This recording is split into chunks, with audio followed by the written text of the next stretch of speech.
Hi everyone, welcome to my channel once again, The Godly Women. Today I want to talk on an interesting topic. I want to talk to the singles. I want to talk to godly singles today. And my topic is taken from the book of Genesis chapter 24, 1 to the end. There we saw Rebecca. So what I'm teaching this morning is quality of Rebecca that brought blessing and favor to her life. We know in the Bible what happened to Rebecca, how she got married. So from today, I'm going to talk more on it.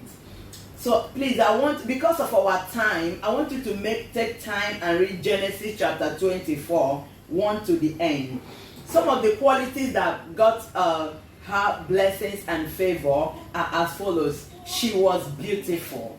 You know, when we talk about beauty in godly women, we are talking about inward beauty, and we are not just focusing on outward beauty, because the Bible says in Proverbs chapter 31 verse 13 that the Bible says favor is deceitful and beauty is vain, but a woman that fears the Lord shall be praised. So when you're a woman that fears the Lord, you are beautiful. When you're a godly woman, washed by the blood of Jesus, redeemed by the precious blood of the Lamb, you are beautiful. You are beautiful. The Bible says she was fair to look at. She was beautiful. And a woman with a good heart is also beautiful. A woman that fears the Lord. You can see in 1 Samuel chapter 16, verse 7. When God sent Samuel to look for someone to anoint in the house of Jesse, he said, go and anoint David for me, for he has a good heart. So when you have a good heart, you are beautiful. Because God is the God that searches the heart. God told Samuel, I search the heart. I don't look at the way men look, but I search the inward part. When you talk about beauty, you talk about virtue. Some of these things that makes a woman look unique is your attitude, your character. So, Jesus single, you're beautiful. So, number 2, she was a virgin. You see, at that time in Israel, they were all virgins. No, she was chaste. She kept her body for her husband. We have to keep our bodies for our Master Jesus, our Savior and our Lord, who is coming again to take us back. Remember what Hebrews chapter 13 verse 4 says. It says, marriage is honorable and the bed undefiled, but whoremongers and adulterers God will judge. I encourage you, if you're a single, godly single, listening to me, keep your chastity. Because there's a reward. Keep yourself for the Master Jesus. But if you're someone here, you have made a mistake in the past, it's okay. You are still a virgin of God. Because the Bible says in 2 Corinthians chapter 5 verse 17, if you're a new creature, if you're in Christ Jesus, you're a new creature. All things have passed away. Behold, everything has become new. So God has forgiven your past. Live in a chaste way. Live in chastity for Him, and God will bless you. Number 3, she was kind, humble, and respectful. We can see that in verse 18. She was kind, she was humble, she was respectful. She gave Eliezer, the servant of Abraham, to drink. So we have to be kind. Kindness attracts favor. I want to tell you, the single, the kindness you show today might be what will attract great favor in your life tomorrow. You see what the Bible says in Hebrews chapter 13 verse 2. It said, many have entertained angels on our way. So be kind to anyone you see any day. Respect for everyone is also very important. Humility is a great virtue before God. God resists the proud and gives grace to the humble. Number 3, she was industrious. When you see the book in verse 19 to 20, you can see that she was not lazy. She volunteered to give water even to the camel. Each camel drinks about 20 gallons of water. And she gave all of the camel, and they drank, and they were satisfied. And Eliezer said, yes, God, you have shown me that one. This is the wife of my master's son. And Rebecca got that favor. She was industrious. She was not lazy. She had a sacrificial spirit. This is very important.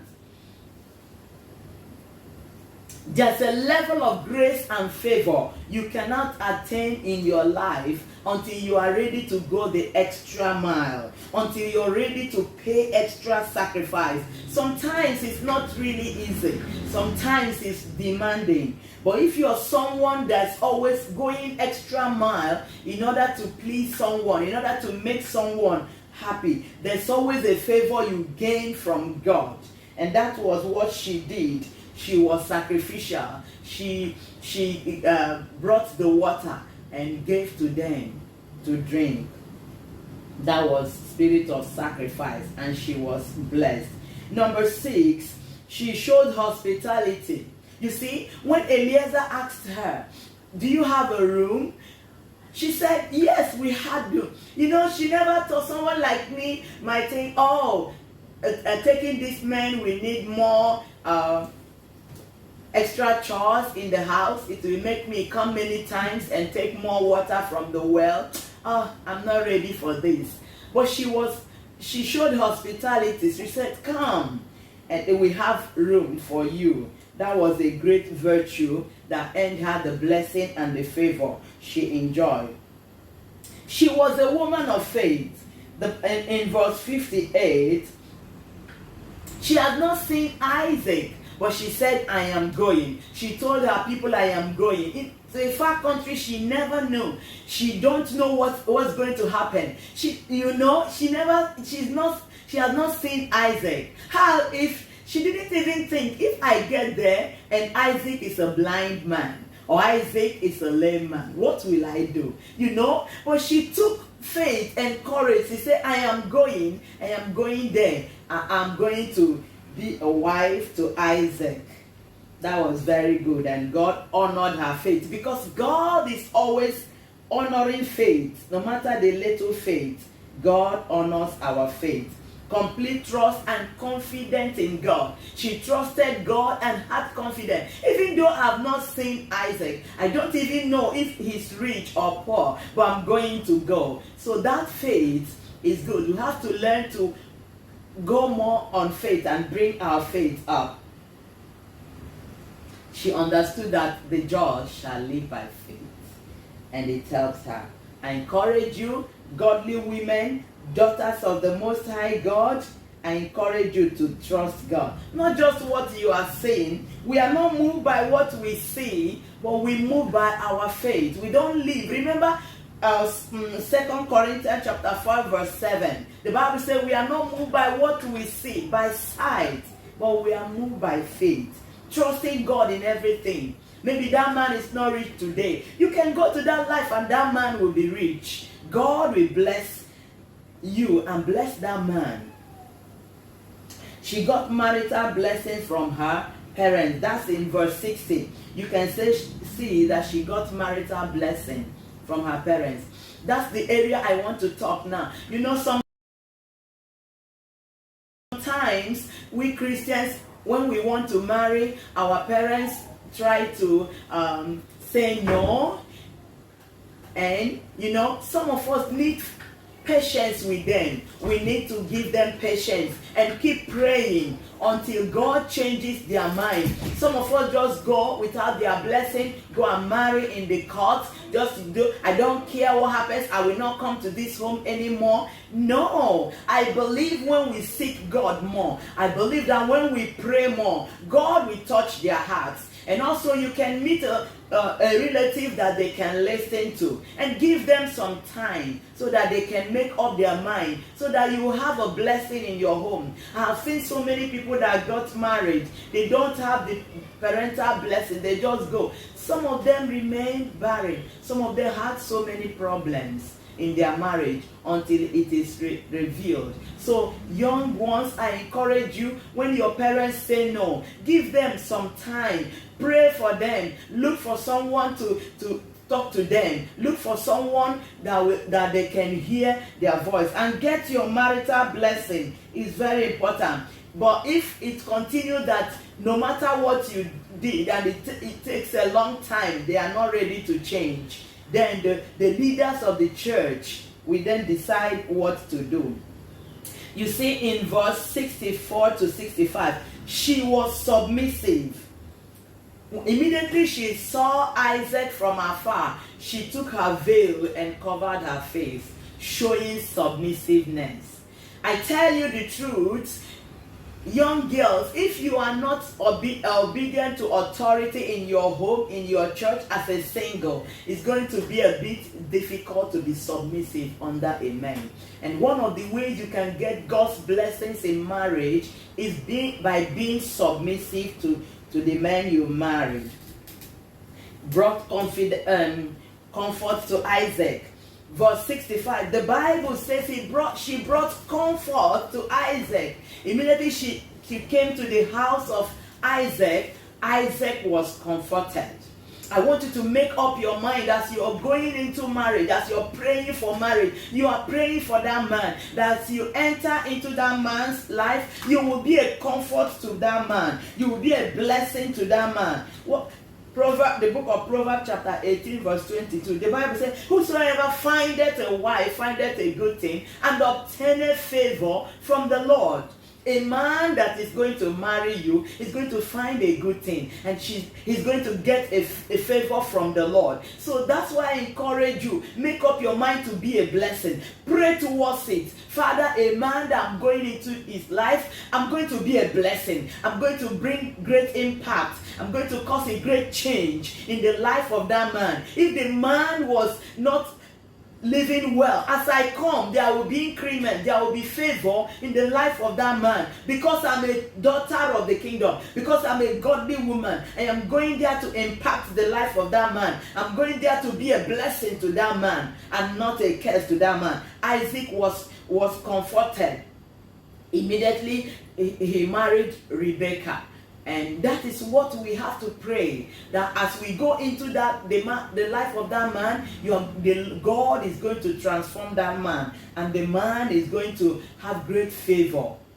We women, we have womb.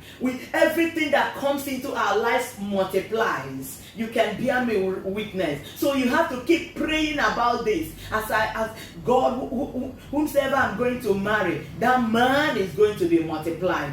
The man was living in a room. Immediately I married that man is going to get his own house. That man is going to get his own everything that we need in that marriage. Because the Bible, God promised blessing. When you get into a man's house, you're a good thing. And I tell you, you're a favor. And whosoever gets you as a godly woman is getting favor. You are blessed. You are washed by the blood of Jesus.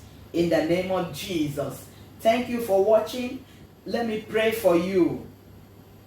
I pray that the Lord will make you to be at the right place at the right time. Because Rebekah went to the right place at the right time to meet Eliezer. And everything Eliezer prayed, the Spirit of God made Rebekah to do them. Which means she was the right one. The Lord will make you to be at the right place at the right time. To see the man after God's house. To see the man God has proposed for you. God is not going to allow devourers to come your way. It's not going to allow destroyers to come your way. It's not going to allow cheaters, deceivers to come to your way in the name of Jesus. And God will give you a man after his heart. As you live for Jesus, as you fear the Lord, as you walk for the Lord. Make your youthful stage a meaningful time for serving the Master. And the Lord will bless you with a man after his heart. I pray for you that God will give you a man after his heart.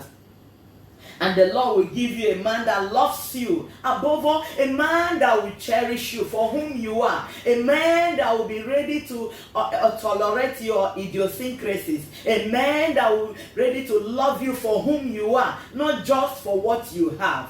I pray that in your life, that the Lord will bless you and give you a man that will love you and cherish you all the days of your life. It is well with you. God bless you. Watch my next channel. Make sure you comment. Tell me the topics you want me to preach. Like, comment, subscribe.